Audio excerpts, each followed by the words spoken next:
আর একটা কারণ, অন্তর্বর্তী সরকারের ৮ জন উপদেষ্টার সীমাহীন দুর্নীতির প্রমাণ নিজের কাছে রয়েছে বলে দাবি করেছেন বিএনপি চেয়ারপারসন খালেদা জিয়ার একান্ত সচিব এবিএম আব্দুস সাত্তার। তিনি বলেন, এই উপদেষ্টাদের সঙ্গে যোগাযোগ ছাড়া গুরুত্বপূর্ণ পদে নিয়োগ হয় না, এমনকি বদলিও হয় না।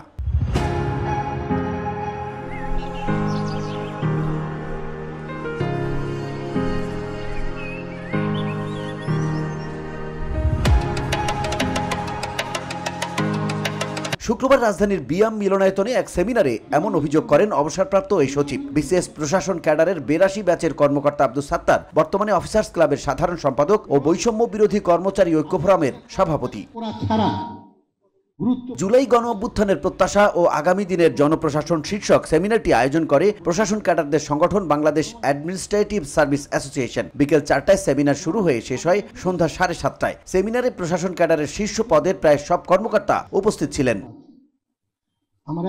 আব্দুস সাত্তার বলেন, কষ্ট লাগে একজন উপদেষ্টার এপিএস এর অ্যাকাউন্টে ২০০ কোটি টাকা পাওয়া গেলেও তার বিরুদ্ধে কোনো ব্যবস্থা নেওয়া হয় না। তিনি প্রশ্ন রাখেন, স্বাস্থ্য মন্ত্রণালয়ের মতো একটি মন্ত্রণালয় নূরজাহান বেগম চালাতে পারেন? স্থানীয় সরকার মন্ত্রণালয় এবং যুব ও ক্রীড়া মন্ত্রণালয়ের মতো দুটি গুরুত্বপূর্ণ মন্ত্রণালয় একজন অনভিজ্ঞ উপদেষ্টা দিয়ে চালানো ঠিক হচ্ছে? কিন্তু আমার কষ্ট, যেগুলো উপদেষ্টাদের দুর্নীতি প্রমাণ হয়েছে, যে উপদেষ্টার পিওর অ্যাকাউন্টে ৪০০ কোটি টাকা পাওয়া গিয়েছে, যে উপদেষ্টার এপিএস এর অ্যাকাউন্টে ২০০ টাকা পাওয়া গিয়েছে, ২০০ কোটি, তাদের বিরুদ্ধে কেন ব্যবস্থা নেওয়া হলো?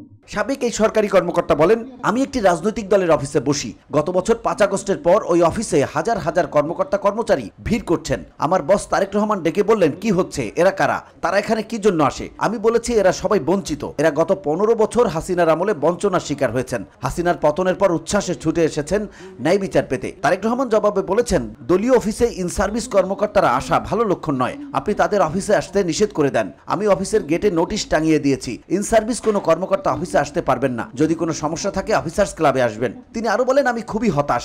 আমলাদের চরিত্র না হয় খারাপ হয়ে গেছে, কিন্তু জুলাই আন্দোলনের রক্তের ওপর দিয়ে চেয়ারে বসা অন্তত ৮ জন উপদেষ্টার সীমাহীন দুর্নীতির তথ্য প্রমাণ দিতে পারবো। গোয়েন্দা সংস্থার কাছে ৮ উপদেষ্টার দুর্নীতির প্রমাণ রয়েছে, কিন্তু কারো বিরুদ্ধে ব্যবস্থা নেওয়া হচ্ছে না। এবং মাননীয় উপদেষ্টা পর্যন্ত গোয়েন্দা সংস্থার রিপোর্ট আছে। আমার একটাই জনাব ইউনূসের প্রতি, আমি তার ভক্ত, তার অনুসারী, তার সাফল্য কামনা করি। আমি ১ বছরে আমি বিভিন্ন জায়গায় VOD Bangla news desk. Doctor ইউনূসের বিরুদ্ধে, ব্যক্তি ইউনূসের বিরুদ্ধে একটি কথা উচ্চারণ করে নাই।